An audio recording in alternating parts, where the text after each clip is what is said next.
Iniimbestigahan na ng Manila Economic and Cultural Office sa Taiwan ang insidente ng pandudura at pagmumura umano na isang Taiwanese sa isang Pilipina roon.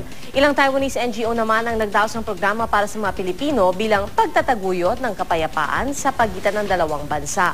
Mula Taiwan, balita hatid ni John Consulta. Sobra pa na umiyak pa nga ako minsan.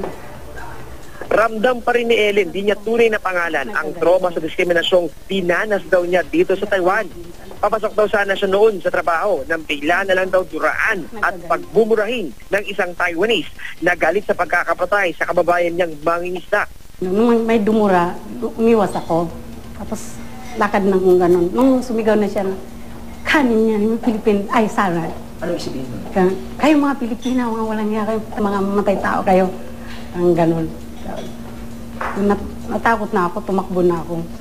Agad itong isinumbong ni Ellen sa kanilang simbahan na bahagi ng Filipino community dito na ipinaalam na raw ang insidente sa Meko sa Taipei. Iniimbestigahan na raw ito ng Meko. Kakaunti lang mga tao sa ilang simbahan. Marami pa rin kasing OFW ang nananatili na lang sa mga bahay nila sa takot na maging biktima ng karahasan.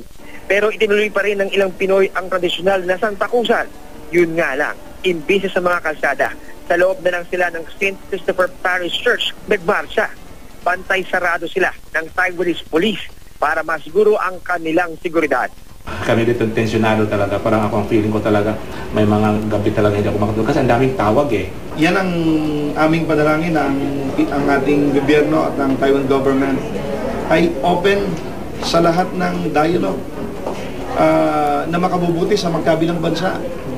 Dahil tayong pinakamalapit na magkapitbahay among all Asian countries. Para mapawi naman ang tensyon, nagsama-sama ang ilang Taiwanese NGOs at namigay ng mahigit 100 libreng lunch packs sa OFWs. Nagsagawa pa sila ng programa at nakipagkantahan sa mga Pinoy.